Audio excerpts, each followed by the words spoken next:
pretty sure her mama wasn't on crack. I'm pretty sure she ain't got a brother that was committing felonies in prison. You know what I'm saying? And she's married to a white man, right? A Jewish guy.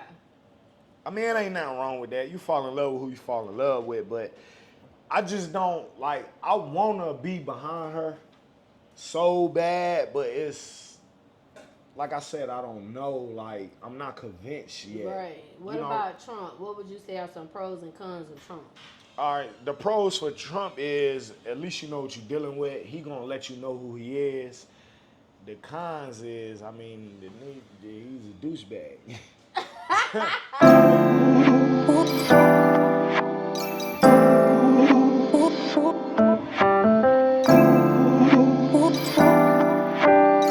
What's up, y'all? It's your girl, Goddess7, and this is Cuzn Tea Podcast, where we talking to minority entrepreneurs. We talk to creators of all genres, and we'll be talking about all the hot topics and whatever the fuck else come to my mind. Or come to our mind, I'm sorry. We're a team over here, y'all, whatever come to our mind.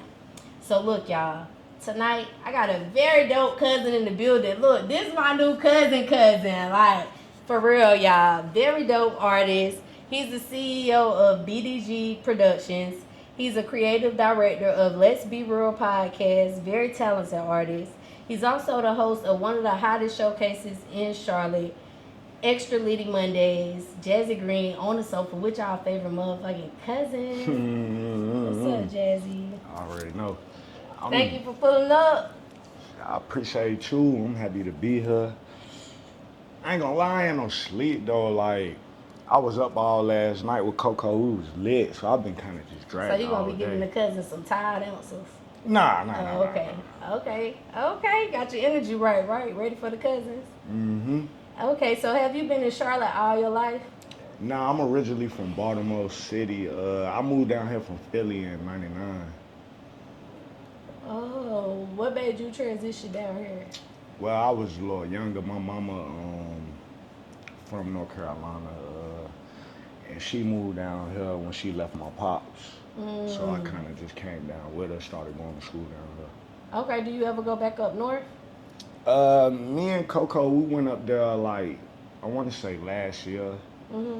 But I don't really go up there a lot like I want to. So basically you from Charlotte, basically you pretty much. Yeah, I mean, that's what a lot of my peers, people I grew up with in school, a lot of them be like, bro, you from Charlotte now. Right, you definitely is. So like when you moved down here, what side of Charlotte did y'all gravitate to? Like what part of North Charlotte from? All North day. North. Shout out to North Charlotte. This would be considered North Charlotte too, right? In my mind, I mean, I'm from Florida, this but... like, well, it's like, yeah, kinda in a way. It's like northeast. Okay, now your name, Jazzy Green. How you came up with that name? Is your last name Green? Yeah, my daddy was a professional singer with a group called Crosswind back in the 80s. I put the green on it to keep his name, you know what I'm saying, You was alive. doing like jazz music? Nah, they was doing like Temptations, His name was Earth, Jazzy? Wind. Nah, my dad got my daddy last name, Green. Oh, so Green. my mama started calling me Jazzy. Oh, okay, so you put Jazzy Green. Yeah, so I just put my daddy name on it. I originally was going by Boogeyman when I first started out, because I started out making beats, and my beats used to have like these scary like sounds to them. So I used to go by Boogeyman, but it was too like, a lot of people had that name. So I had to, you know what I'm saying? So I just ran with the name. Was it scary beats like Meet Me at the Crossroads, like those type of beats? Nah, more like some Nardo Wick type vibes, but like I had like the Michael Myers type sounds and stuff like that when I was making them. So that's how I got the name Boogeyman, because of the way my beat sounded. But it ain't fit with me or nothing like that. I just ran with it because it was something new, but my mama started calling me Jazzy, and then I ran with that, and I put Green on it, and it's been my name ever since. So who was your favorite artist growing up, Jazzy? Wayne. Lil Wayne. I bought Lil Wayne, The Block Is Hot in 99, and it was a cassette tape. That was the first like rap, whatever, first thing I ever bought. like I as love far as music. That nigga dope as hell. He a great lyricist for one. That's one reason I love him. Yeah, I grew up listening to Wayne. I'm not really like a big mixtape Wayne fan. I'm more like the albums though. Yeah, I like all his albums. I ain't really listen to the mixtapes. I did, they fire, but I gravitated towards like his albums. Okay. Okay. And when did you know you wanted to like be an artist? Well, I was in Philly and a friend of mine rapped, and they had like a talent show at the school, Shoemaker. Shout out to Shoemaker. And yeah, so he was telling me about it. I went, and the dude from the radio station that was like hosting an event was like, "Is there any rappers, singers out there?" And he just wanted people to come up. You know what I'm saying? So my friend, he went up there, and he, you know what I'm saying, he called me up there, and they wanted us to battle each other. So we rapped. Like I had to rap against him. And Did you battle him? like I said a verse, he said a verse, and everybody liked both of us. And then from that point forward, it was like a lot of the people I was hanging around with in Philly was like doing ciphers, getting in circles, niggas be rapping, beating on the tables. So I kind of like used to go home, write little rap so I could be a part of that. And that's how I kind of just gravitated to making music. So with writing, how much time do you spend when it comes to your writing, like weekly? I'm gonna say daily. Real. How much time you spend every day writing? Writing, I really don't write. I only write when I'm isolated. Like when I was locked up, I wrote a lot. But like out here in the world, I don't really write. I just kind of go in the studio vibe. That makes sense. And just kind of go with it. Because that's kind of basically what he do. That nigga go in there and write a whole album. Well, not write, but do a whole album, but he wrote shit down. Yeah, like I'm more like a, what I want to call it, like an organized freestyler. Like I could listen to a track, like kind of what Jazzy did on Fade to Black when they were playing the beats, and he just kind of be mumbling to himself, but he really just saying the same line over and over till he memorize it. And then once he memorized it, he move on to his next 4 bars, and then memorize that, and now you got 8. You done memorized it, but it's a freestyle though. But it ain't just coming like off the dome, like I'm gonna give y'all some game. Like if you look at some old LL Cool J interviews, he'll tell you that freestyling back then was writing. Freestyling wasn't going off the dome like how they look at it today. So it's like it's a big difference. But as far as me writing, I can write a song. It take me longer to write. How can it be writing though if it's freestyle? Like it's called the organized freestyle. Like you organizing it in your head and you memorizing it without writing it down. So you still kind of freestyling. So you just writing it in your mind. Yeah. Oh, okay. I definitely get it. Okay. And then, so when you start getting serious with this music? I started getting serious, I want to say around maybe 2009, maybe like 2009, 2010. Okay, what was you going through at that point that made you say, I'm about to take this shit serious? Like, what made that shit happen? I was coming home from prison in 2009, and I met this dude named Lucius Fox, and he had a label called Southern Swagger with a dude named Sino. I grew up with Sino, and when I came home from prison, it was like they wanted me to be a part of it, and they kind of like put me.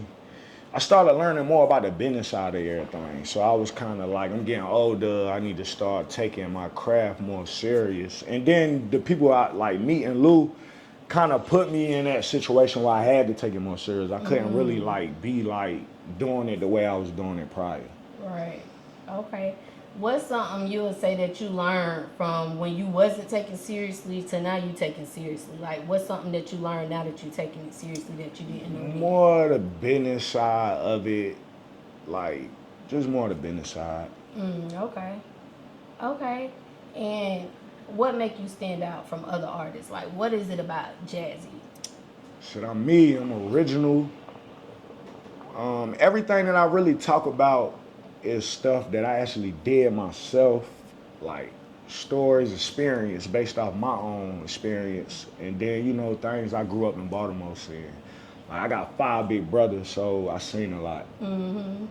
Okay, So you took your music down from like the streaming platforms recently. So when you get ready to put your music back up, like what's the energy, what's the vibes that the Cuzn could expect? Well, I mean, the music that I'm putting out now, I mean, it's all like, it's all coming from the heart, and it's like my struggle. You know what I'm saying? Shit that I've been through, like just real life. I really don't like to rap about nothing that I'm not doing or haven't done. I just like to be honest, keep it real. Yeah. You know what I'm saying? Be me. I don't change up. I stay the same. So what's the difference from the music that you, because I couldn't hear none of it. I love to hear y'all music, but I really couldn't hear none. I just heard like the performances that you did on your page because I was watching them. But like, what would you say is the difference from when you was putting out music then to when we hear you when you put your shit back out? All right, so the music I was putting out then was more like just to turn up. You know, like all the typical music you hear today on the radio, like the Big Boogie, the Migos, all of that. But when I got locked up, I went to prison. I did 7 years, and I came home, and I was reading a lot. I kind of tapped into my higher, you know what I'm saying, frequencies, bro. So I couldn't just go back to like my lower self no more. I couldn't just go back to that. So, and not only that, I had family members like my cousin Malcolm. Shout out to Malcolm. He was telling me like, bro, I want to hear about all that shit you went through in Baltimore, like the group homes and the foster care and the in and out of jail. I want to hear that real shit. So when I was sitting in jail, I used to think about that. So when I was like, you know, back to like when I was saying isolated, I was writing. So it was easier for me to tap into my inner self and be able to get like my real life, because at first I couldn't do it. Like it was hard for me to try to rap something about my mama or my kids or like what I've been through, because I was just used to just being lit and rapping about the swag and getting money and cars and all that. But like I say, bro, I went to jail, I was reading. What you went to jail for? Fleet Loop. You done ran from them took people. them on a chase from Okay, hell to you was in the Gaston. fast one.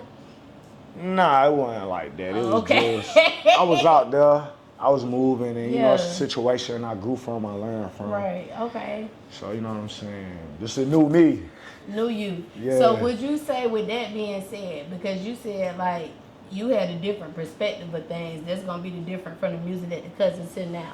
So would you say like when you went to prison, that's what changed your perspective of things, or when you came home?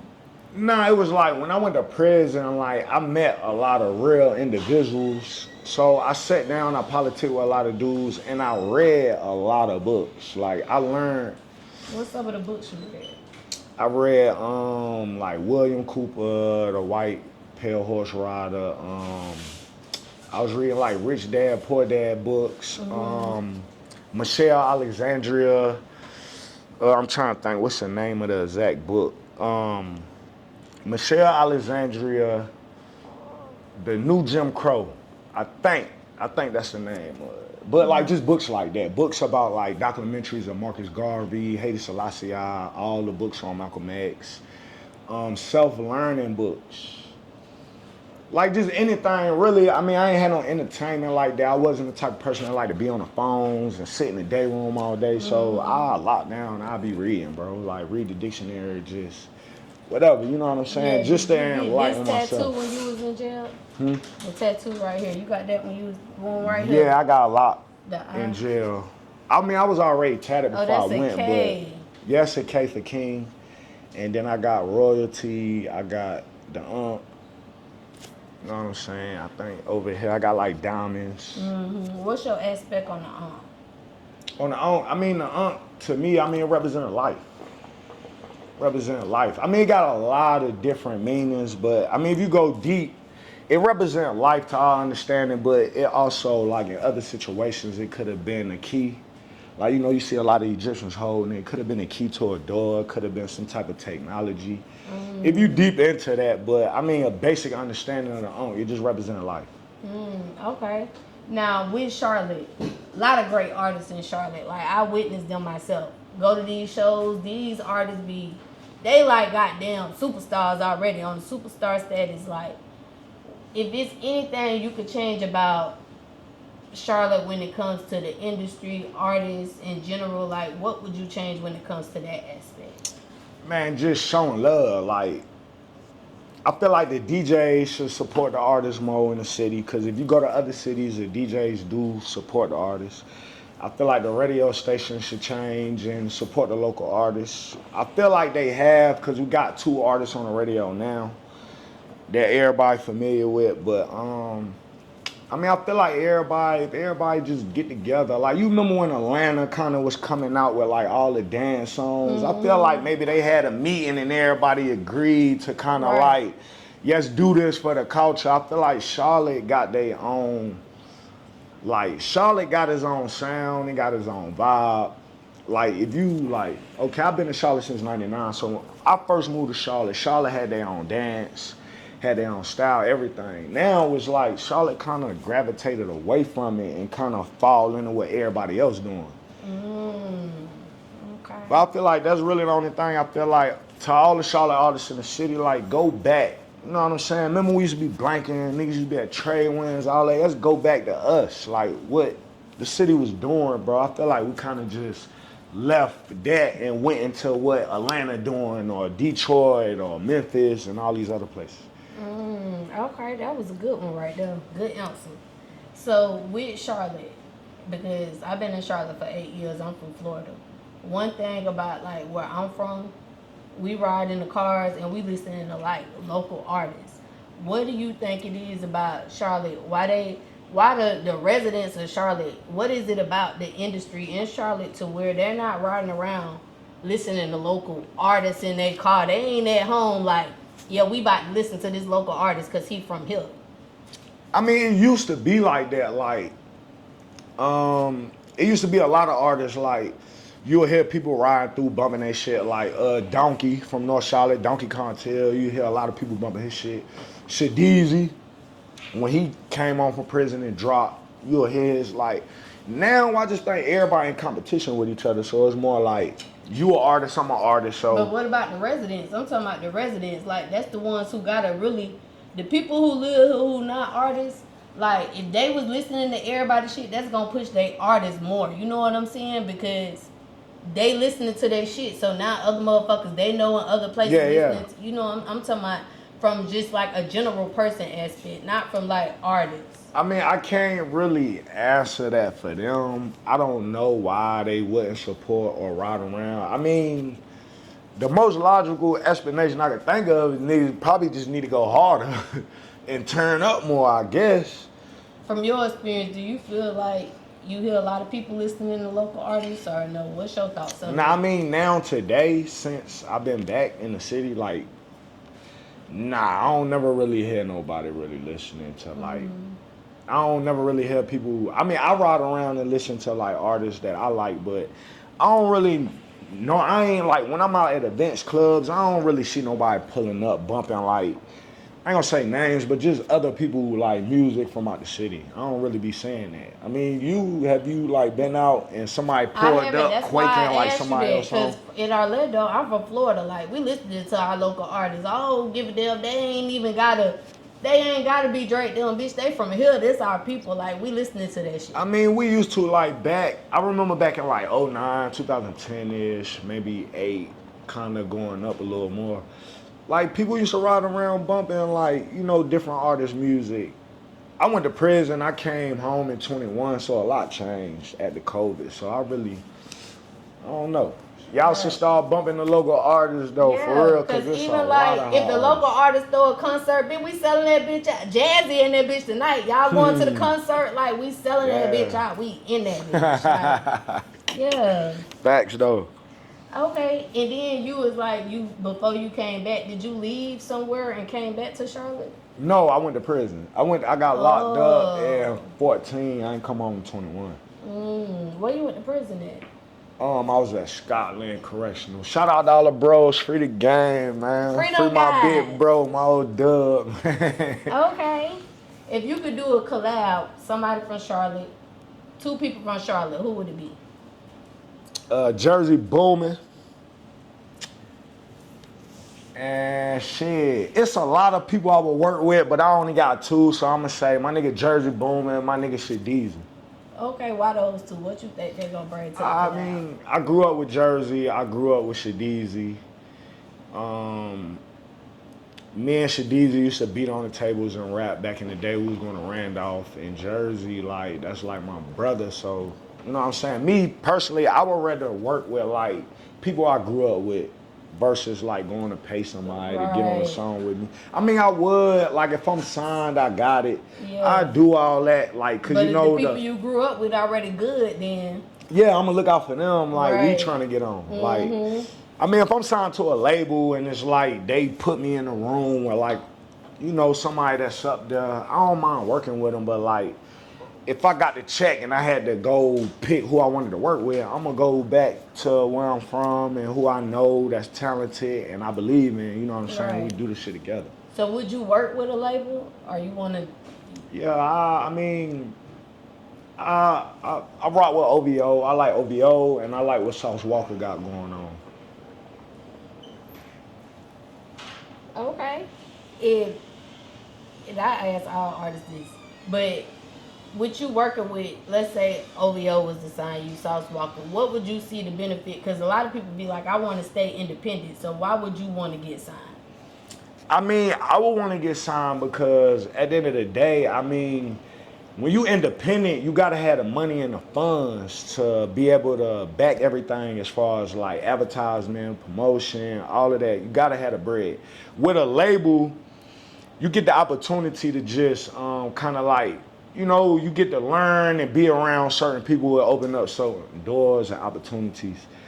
So, like me, I was signed with a label, not for the money, but more so for the experience and the opportunity, because I know that if I sign with a label, it might not be what I want, but I do know if I sign, it open up doors for me. I'm gonna meet a lot of people, and you know, it'll help me grow. It's like development, kind of. That's how I would look at it. Right. Okay. So outside of yourself, if we was to go to your playlist right now, like who you be listening to, like who you really rocking with right now? Man, I listen to Chief Keef, of course D-Lo, Wayne, Drake, shit. I mean, it's a lot of artists, bro.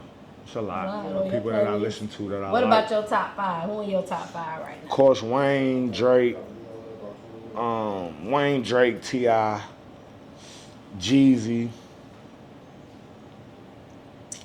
And I guess I'll throw somebody new in there. BG. Well, yeah, I gotta say BG. He ain't new, but that was my favorite before Wayne, though. But yeah.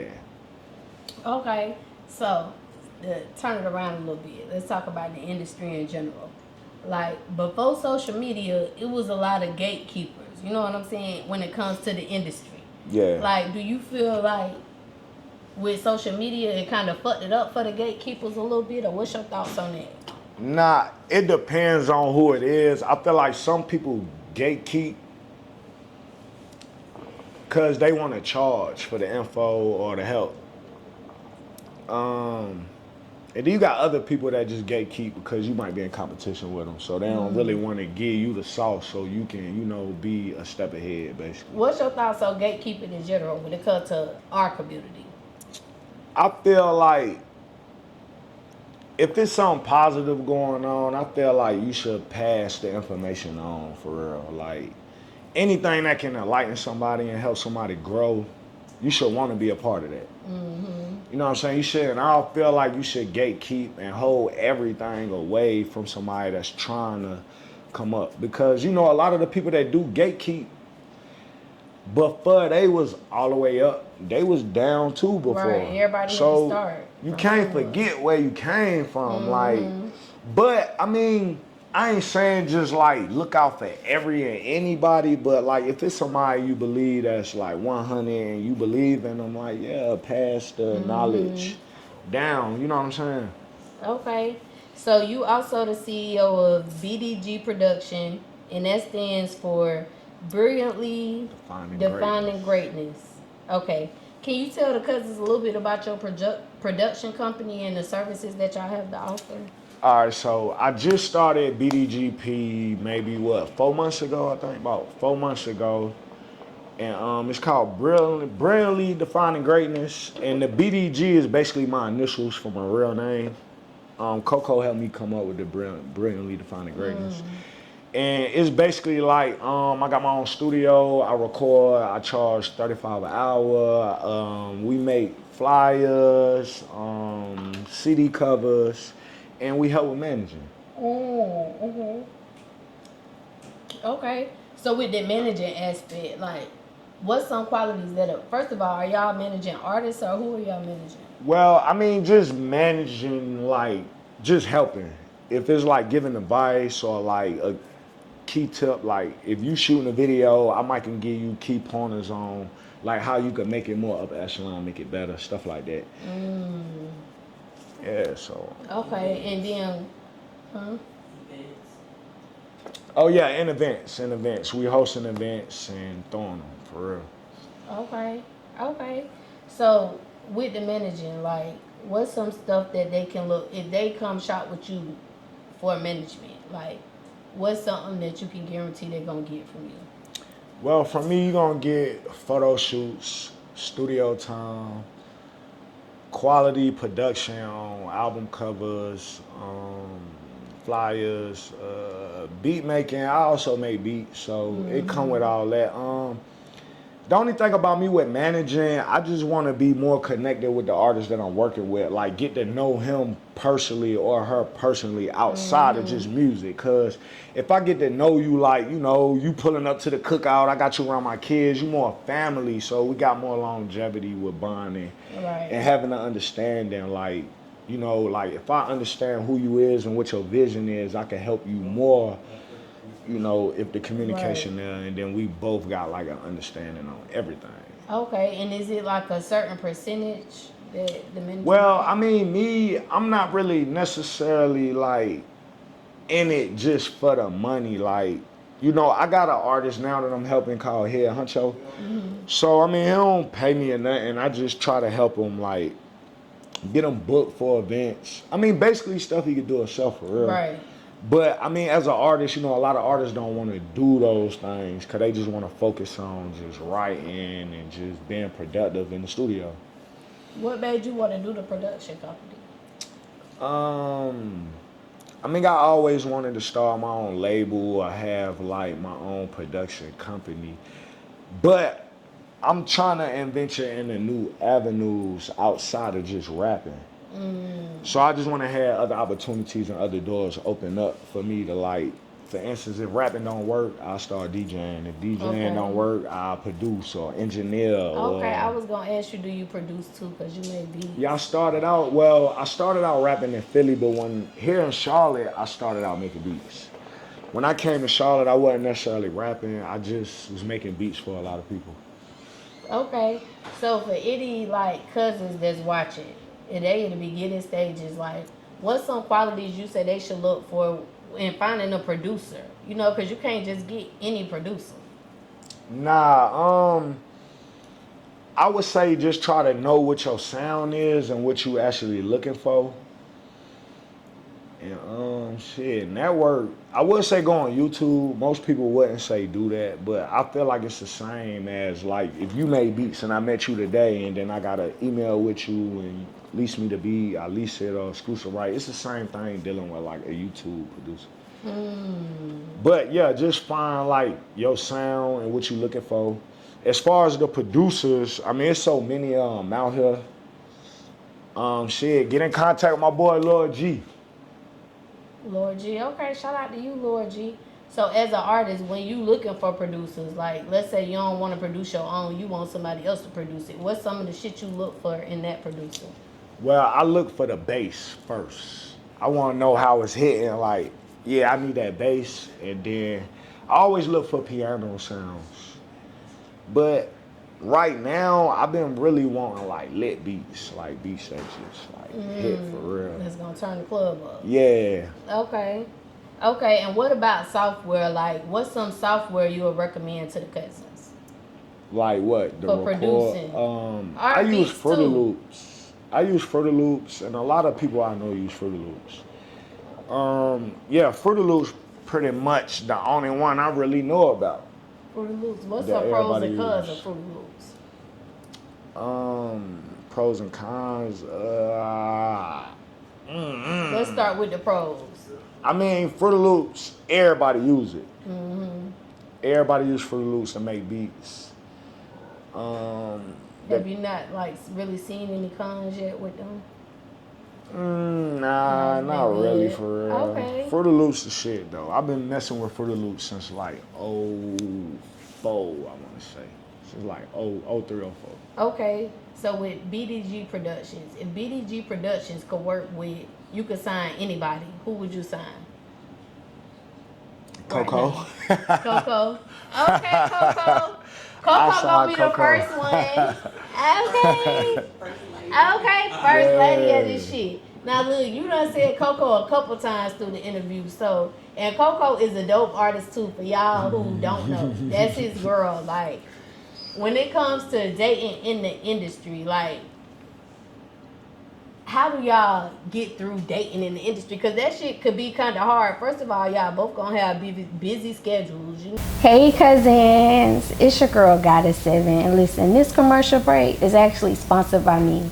Y'all, make sure y'all go to Amazon and get this manifestation journal.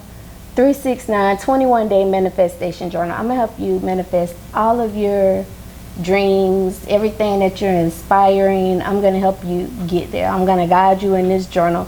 Make sure y'all go check out Amazon Prime. The link is in the description. Go get your journal. I mean, it's strengthening the bond and connection from us being around each other all the time.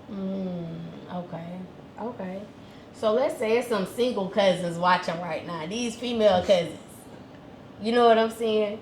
And they attracted to like somebody who in that industry lifestyle. Like, what would you say is some qualities they should possess for them to get chosen by someone that's in that type of lifestyle? Because again, that type of person you may not even see all the time. You know what I'm saying? It's a lot of stuff that you got to go through, and all women can't deal with that in general. You know, so when you choosing that type of female, like, what's some of the qualities that woman should possess if they trying to fuck with somebody like in the industry?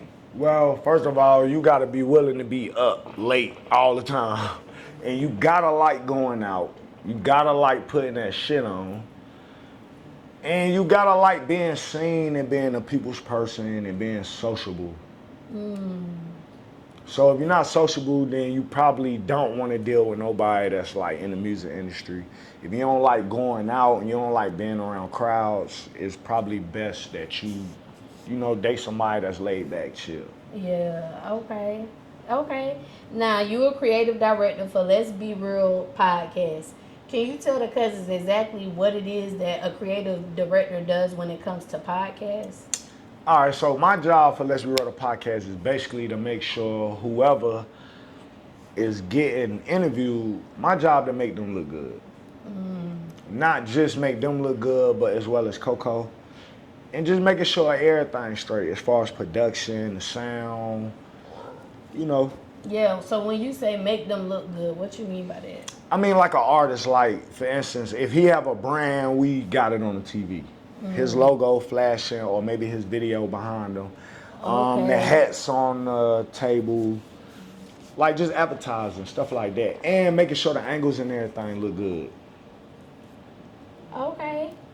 And if they thinking about becoming a creative director, what steps they need to take to get them to that point? To get started, at least.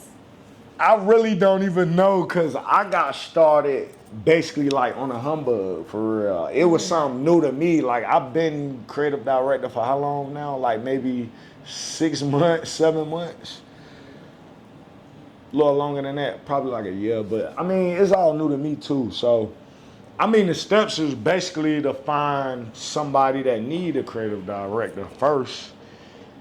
And then, lock in with them and kind of see where you fit in at with it.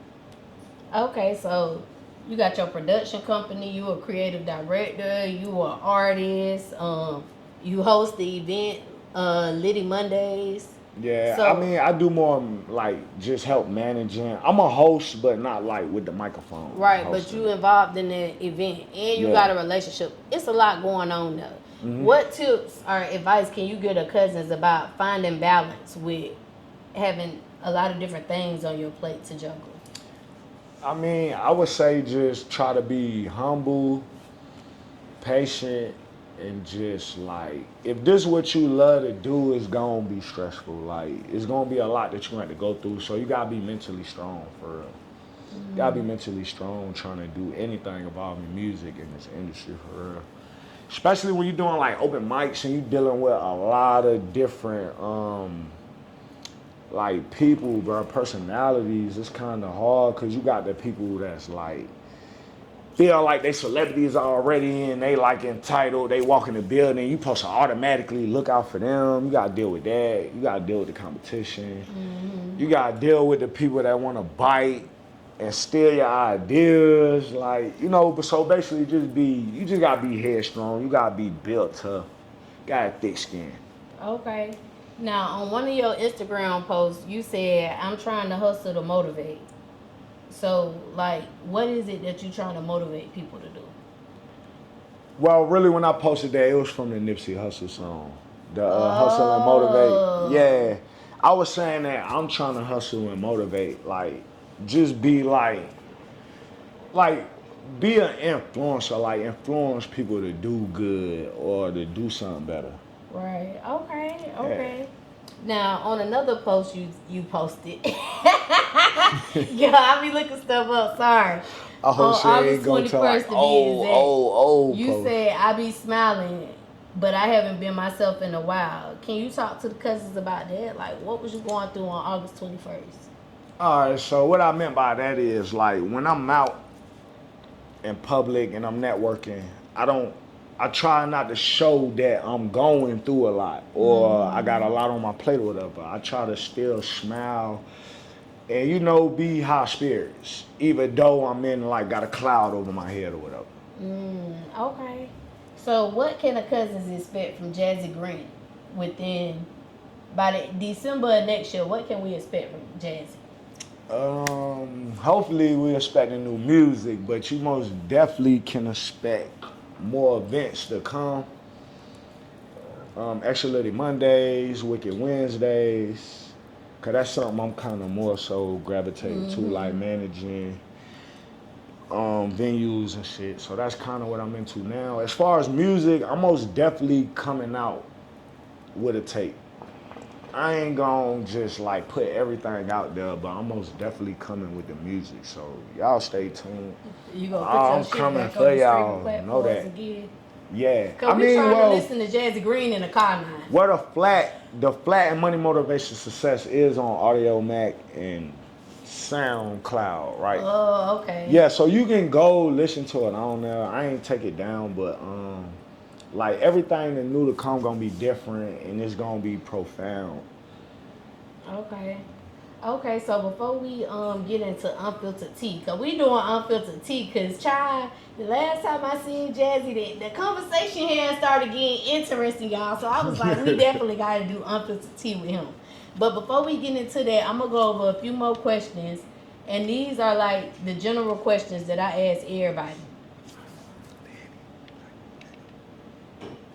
Okay, so you ready? I'm gonna edit that part. Don't worry, Jazzy. Okay. Oh, you gonna throw it? I'll catch you. Yeah. All right. What would you say is an obstacle that you had to overcome on your music journey? I'm gonna say on your business journey, because with you ain't just doing music. Like, you an entrepreneur all the way around the board. So what's some shit that you had to overcome and how you overcame it? What I had to overcome with the music.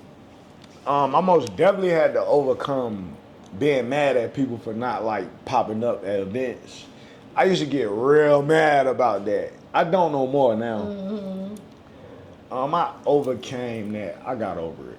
But that's one thing. What made you change your perspective on that? Because, you know, everybody got their own shit going on. So, I mean, you're not going to always be able to make it. Me, I was so lit at the time, I just always felt like, yeah, you know what I'm saying? You supposed to be here. But everybody started getting older, people who started having kids, and people working, and you know what I'm saying? So I understand now. What's up, y'all? It's your girl, Goddess7, and this episode is sponsored by a couple different sponsors. So y'all already know I had to shout them all out. First of all, y'all, I got to shout out Robinson Hustle 8. Because guess what? They branding us over here. Y'all see these cute little glasses that I be drinking out of? Hold on, let me take a sip. Y'all see this? Y'all see this right here? Y'all see this cute little liquor ice bucket, whatever you want to call it? They made all of that. So if you're looking for some custom shit, make sure y'all go shop with Robinson Hustle 8. They customize all your needs. I can't forget about Q3 Designs and Things. They're also a sponsor of Cousins Tea Podcast, and they're a branding company for us. They made us these cute little shirts, y'all. Y'all like this shit? Y'all see this? Look, you need some custom shit for your business. Go shop with Q3 Designs and Things, because they're going to get y'all right. They're going to get y'all everything that y'all need. I also cannot forget about Geminiih Hookah, because they keep me smoking good on every motherfucking episode, y'all. Y'all see this hookah? They sponsored that for us. They did some other sponsorship, but most importantly, y'all, they got them hookahs, and y'all know I love hookahs. Look, y'all, hold on.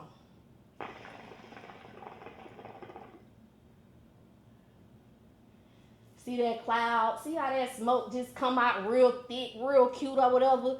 You could be smoking like that too, y'all. Go shop with Geminiih Hookah. They got these ice packs. They got these portable hookah tips. You can take this thing anywhere with you. And they got hookah candles, y'all. They got different shisha flavors. They can make you anything you want. So make sure y'all go shop with Geminiih Hookah, y'all. Go get y'all hookah. Until next time, cousins. Bye. What's your ultimate goal when it comes to everything that you got going on? Like, what's your ultimate goal?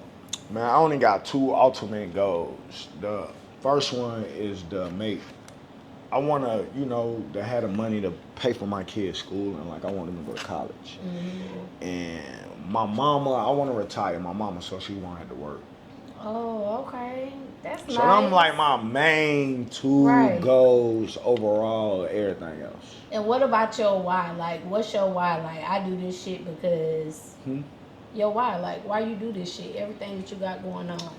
I mean, I make music and everything because it's like, it was one of my first loves. I got a real big passion for this. So I'm going to be doing it whether I get paid or not.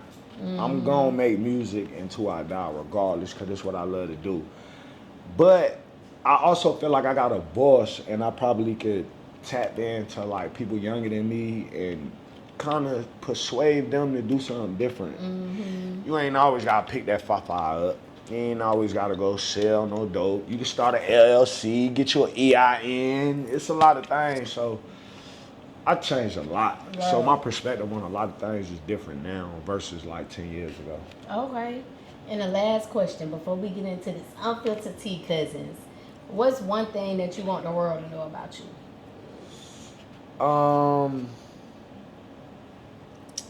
Man, I just want the world to know I'm genuine. And I'm going to be the same. Whether I got money, whether I don't got money, I'ma always be me. Mm-hmm. I ain't switching up. And everybody that know me know this not cap, cause it's people I've been knowing 20 years and they'll tell you like Jazzy been the same.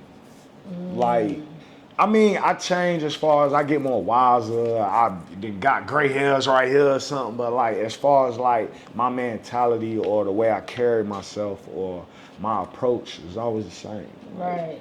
Okay. So look, y'all, we about to get into this unfiltered tea. We're gonna be right back, y'all.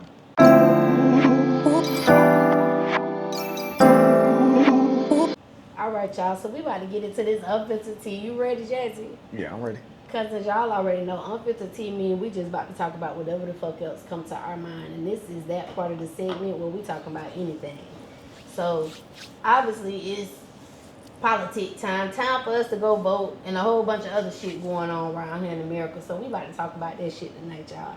First question, usually the last question that I ask for the question of the night, but for this conversation, we starting off with the first question. Trump or Kamala, whatever you want to say, however you want to say it. I call it Kamala. Yeah, now one of them. Now one. I'm in the middle. Like I'm neutral. I ain't voting. I can't vote if I wanted to, but my opinion on the two, Donald Trump is like a wolf, so he show his teeth, so you know what you're dealing with. Harris is more like a fox to me.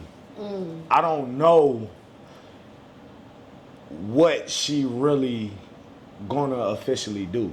Trump that been in office, his face been around for years, so we already know what type of person he is. We know, like, you know, you you could deal with somebody better when you know what's coming from them. Like, you know, it's predictable. With her, I kind of feel like it's a little unpredictable from my standpoint because I really don't know a lot about her, but I've been doing my best to follow it and watch her speeches. I like some of the things she say, but you know, from where I come from, people I've been around, it ain't nothing to go on in front of the camera and give a great speech, and then when the camera cut off, take that tie off and you on some other shit. Right. And I can give you an example. Malcolm X give a great speech.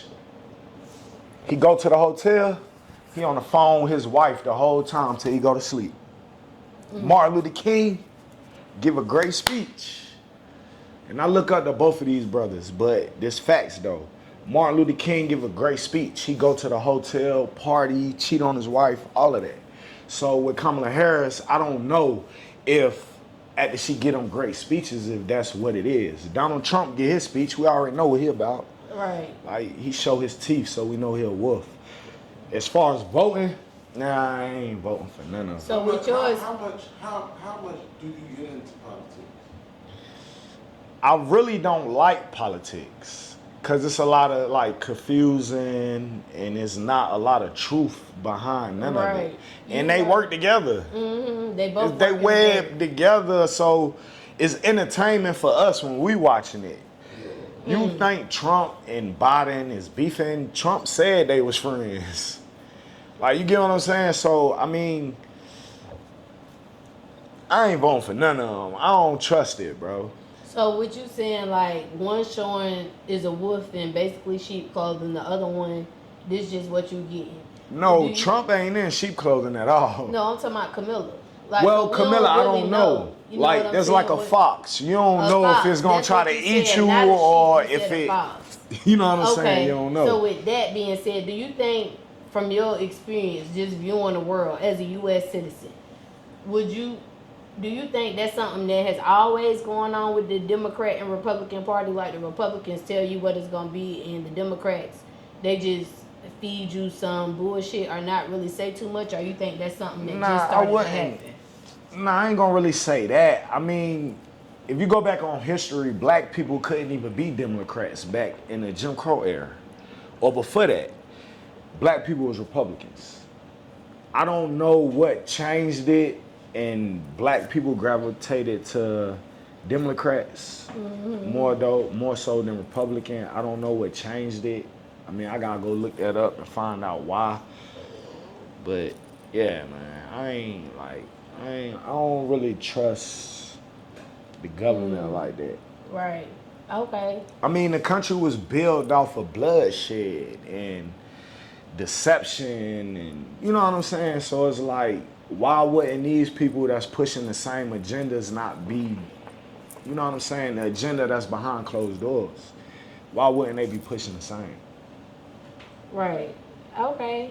So I was gonna ask you why you think most people are Democrats, but you said you don't really know because you don't know what made the change. I mean, back then, black people wasn't allowed to be Democrats, only Republican. So now that it's a lot of black people that's Republican, I mean, Democrat, that's the question I've been asking. Wow, what happened?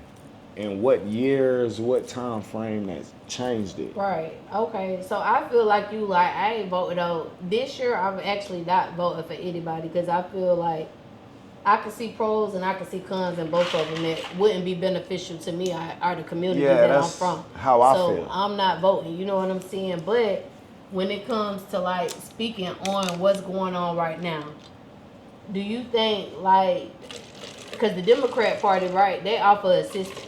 And it ain't nothing wrong with assistance if you really need assistance. But with them creating it, do you think it kind of divided the black homes, or you think that had nothing to do with the black homes being divided?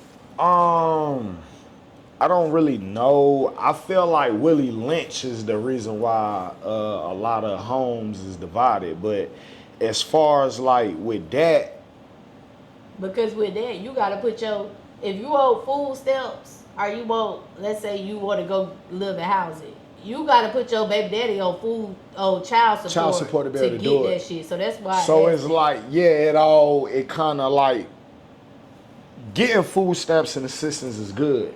but it could contradict other situations. Like you just said, you had to put the baby daddy on, child support, all of this just to be able to go through that.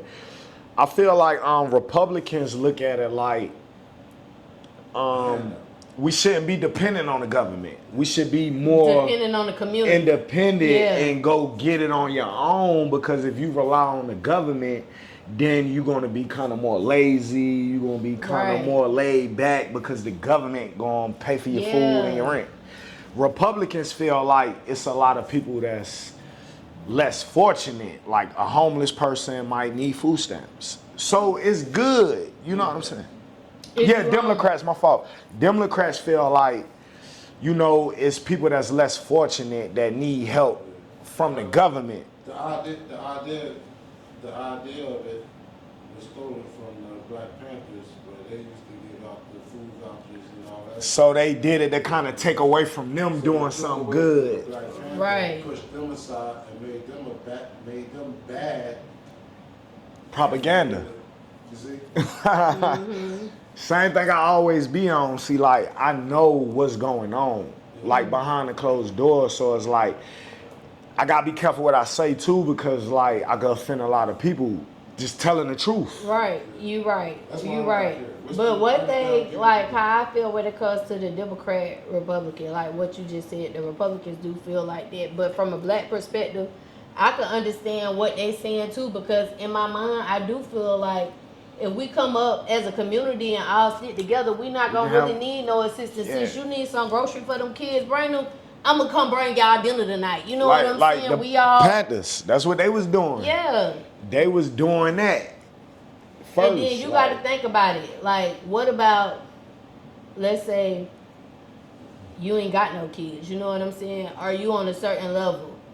Another reason why they against it is because those type of people, you got to pay higher taxes. You know what I'm saying? Like, I don't got no kids, for example, but my tax is gonna be way higher than somebody that got kids, you know what I'm saying?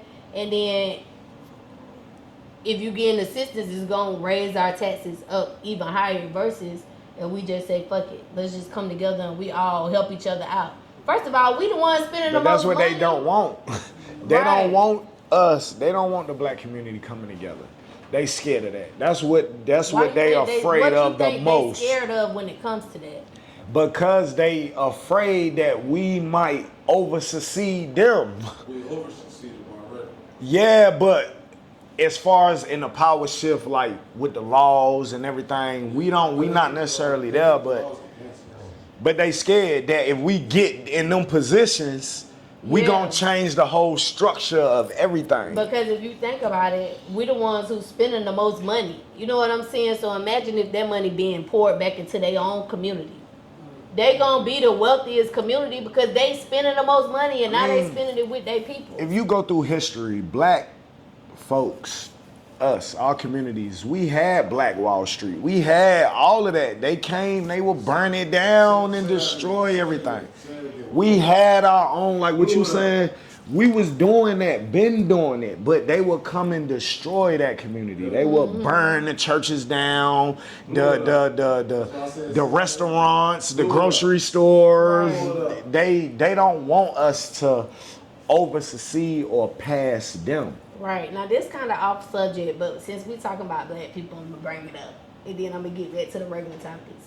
Do you think, like, the story that they told us with slavery and how they saying 10 million people came over here from slavery, do you think that's true, or do you think the other idea is true, which is we was already here? You know what I'm saying? It was already, and it wasn't that much came from slavery. What's your thoughts on that topic? All right, so Africans was major explorers. They explored everywhere, not because they were searching for stuff, just naturally explorers. Went everywhere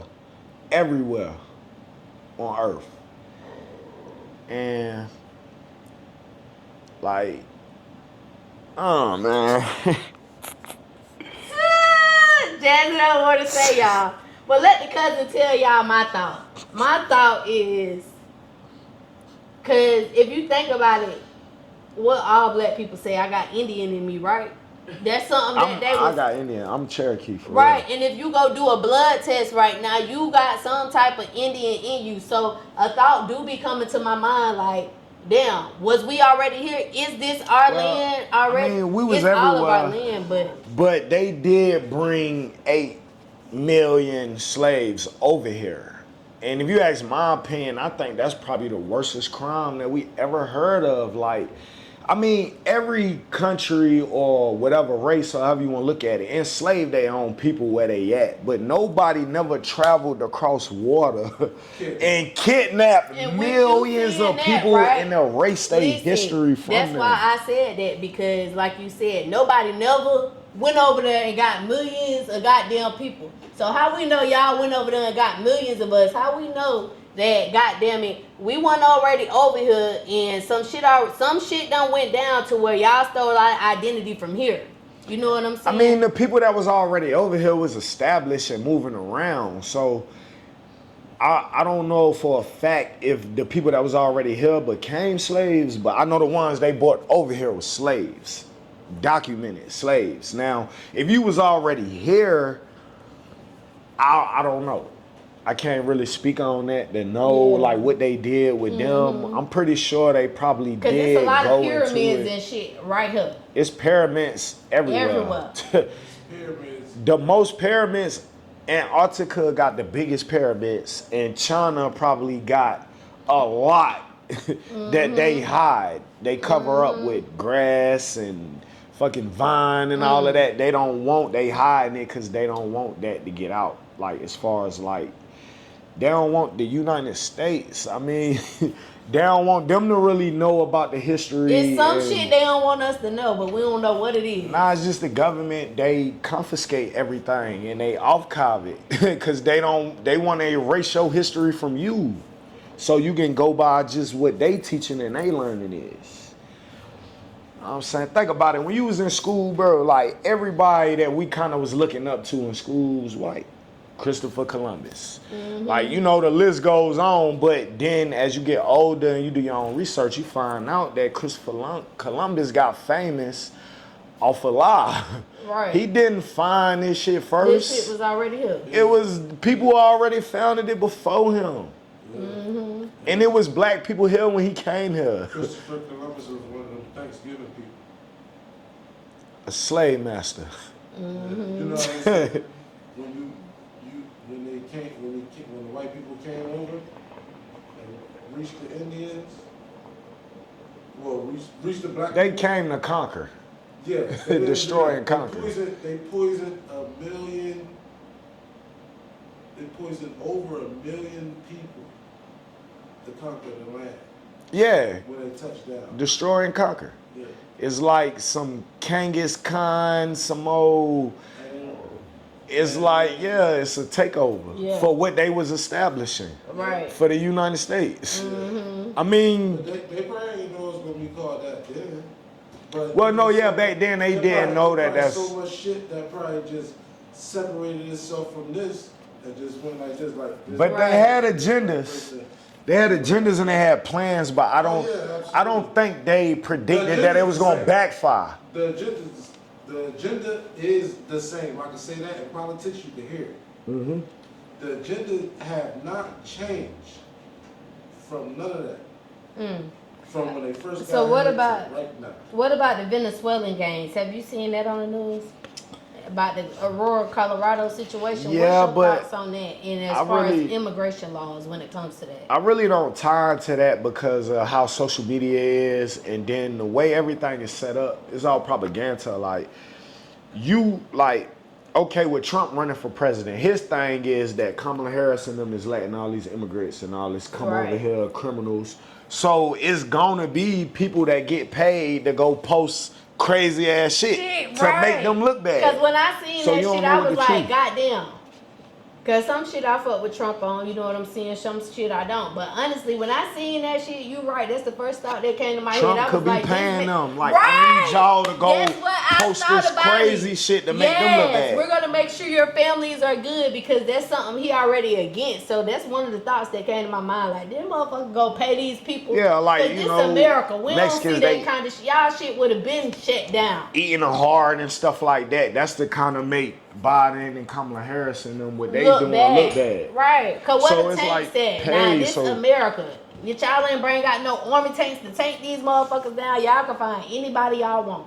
Y'all So ain't you don't found know, them. like, what's the truth when Right. it comes I to the did internet. think about that. I definitely Because I think did. Coco was telling me about it. They was like eating a heart or something. And I'm like, man, that just sound too... Like, I ain't even look at it, but just hearing about it, it's What they like did- all of a sudden on camera, they eating hearts. And then Mexicans. they went to apartments. That was some cartel shit. Now the apartment shit real. I'm talking about the apartment part. Like, When they was taking over they the was apartments. taking over the apartments. They was making people pay them rent. Now And that's they come in real, that but bitch that with been choppers. going on. They been doing that. They was doing that in New York Yeah, and in in the Aurora. projects. They did that in Miami with the project buildings. Like, you know, a gang lord or like a drug kingpin or whatever, they'll buy the whole shit and you know what I'm saying? They took over the whole city. Yeah, so that been going on. That ain't Right. nothing real new. I just think that the fact that it's Being Latinos, promoted as they trying to these promote it immigrants and coming. yeah, so it could make Kamala or whatever the other side look bad. Look bad, right? Basically, Okay. so it's like propaganda shit, paying people to do So look, stuff. Another common topic that's going on right now with all of this is women's rights. What's your thoughts about why you think some states want to ban abortions? Like, why are they going so hard for abortions? Well, some states want to ban it because they think that that child got the right to live. You know, you got some people that's just against killing children or kids or, you know what I'm saying, a new life that, you know, you killed that baby could have been a baby that changed the whole world, everything. Right. Logically speaking, I put that question down, of course, so we can talk about it. Like, I do feel like what you said, it probably is some people who don't want the babies killed or whatever. But when I like think of it logically, and I had did a little research, what I came to find out is that it's way more white people having abortions or not wanting to have children versus Spanish people coming into the country and versus black people. You know what I'm saying? So I think that could have something to do with them like going so hard for the abortion rate because they don't want to become the minority. Because if all these people keep having kids and our new generation saying, I don't want to have no kids, pretty soon we might be the minority. You know what I'm saying? Yeah, so it's basically like population control. You got the people that's pushing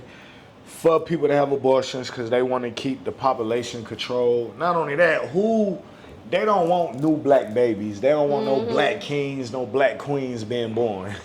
And then the people that want it to not be abortions feel like, okay, you grown, she grown, y'all laid down, made a baby. Only God got the right to choose Right. who live, basically. Right.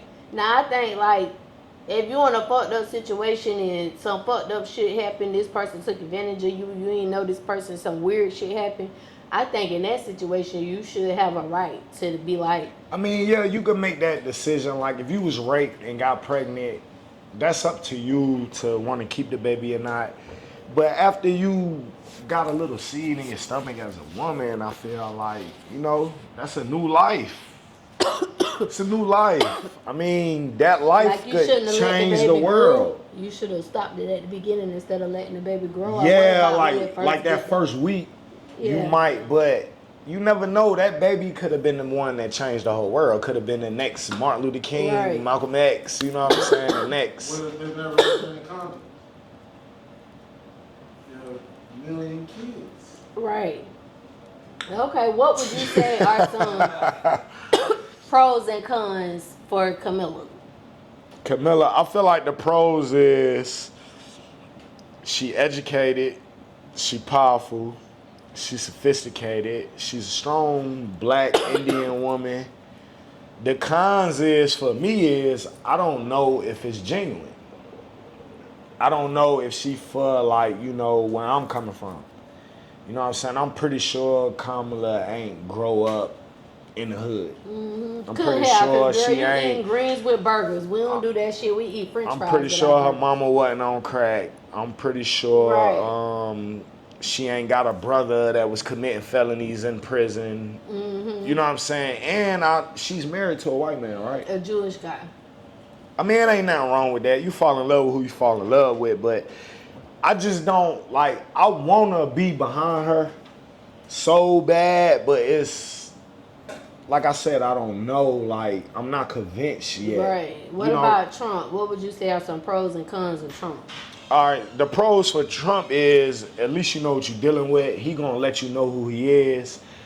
The cons is, I mean, he's a douchebag. I mean, what more can you say? And I mean, not only that, I mean, he represent white supremacists. Like he sit down and have dinners with them. You know? And coming from where I'm coming from, I mean, how you expect me to look at that? Right. You know, I'm not an ignorant black man. Like I know a little history. I know what they did to us. So there's no way I could, you know what I'm saying? Agree like to that. agree to any of that at all, bro. Okay. So we're going to do a question of the night, then we about to get up out of here. Question of the night, since we was talking about politics. If you could create any law, what would that law be and why? If I can create any We're going to law, call it the Jazzy Green law. damn, that's a good one right there. I can't even just come out the dome with that. A law that I could just make myself. Shit. Felons had a right to carry. Facts. We need to be able to protect ourselves too. Facts. People could try to come at us too. I could be at Walmart shopping with my wifey, my kids, and you know, somebody could come for me. I should be able to carry firearm to protect my family. Right. Well, I just Facts. found And out my tonight house. that it's a way for you to get your rights back as a felon to be able to carry a gun. Depending on your charges and how many times you've been convicted, all of that come in play. Like if you've been convicted one time, you can get that expunged and you got a chance to start over. But if you like a habitual felon or somebody that got a lot of violent crimes, yeah, you're gonna have to have that money on. Facts. Okay. And you're gonna have to know somebody that knows Okay. somebody. All right. And before we close, the last time I seen you, you was like, Cuzn, can I do a drop? Like, let me drop some shit on the podcast. So is you prepared for that tonight? Yeah, you got everything set up to do a microphone drop? Oh, all right, bet. So you just want me to rock out like that? All right, come on, I'm ready. Okay. So we need to play the song? Yeah. Unless y'all want me to go acapella, I'll go acapella. Oh, That let them go sounds acapella. Acapella. good. All right, bet. Okay. Whenever you ready, BJ. Let's go. Coming to y'all live. Cuzn T. Jazzy Green. Look, he took that shit down. Y'all can find it in a couple places. But when he come back, he coming harder than ever, y'all. Go on to check this shit out. Yeah. It's the ones that you love the most or hurt you the worst. They don't fuck with you no more, yeah, it hurt. It's like they want to see you dead in the dirt. Hurt to think that they don't love you no more. Hate to say that they ain't family no more, yeah, it hurt. They know your mama smoking that dope. Can't complain cause you be snorting that coke, trying to ease the pain. Ooh. Need to sit your ass down somewhere and think about why your life's so cursed and why the hell is you broke? Why the money had you kicking in doors, try to tell the devil leave you alone. Devil leave him alone. Crying to the Lord on the song, need help. Cause I can't do it all on my own. I swear I'm tired of feeling down and alone. Feeling like the devil burning my soul. Feeling like my soul draining my bones. Go hard, toting that chrome. Get crazy when I get in that zone. Cause I've been going through some shit, my nigga. But I'm blessed. Life got me emotional and all I seem to think about is money. Yeah, I got to get some money. The money, the fed, yeah. We only human and we make mistakes. But middle finger to the phony niggas and the snakes. Lying to me saying you love me, I know you hate me. You're lying to me saying you love me, yeah, I know you hate me. Too Jazzy. Okay, that shit was fire, y'all. Okay, look. Listen, I like that shit. Jazzy, before we get up out of here, let the cousins know where they can find you at. You can follow me at Let's Be Real the Podcast. You can follow me at Extra Litty Monday. You can follow me at Follow Jazzy Green. You can follow me at FaceTag Felonies. Lock in with your boy. Okay, y'all already know who I am. It's your girl, Goddess 7. Y'all can find me right here every week, cousins. Until next time, bye. And you already know what time it is. You done tuned in live with a big stepper. It's your boy Jazzy Green, man. On the Cuzn podcast. Let's go. Shout out to all my buzzers. That's cool. Shall I do it again?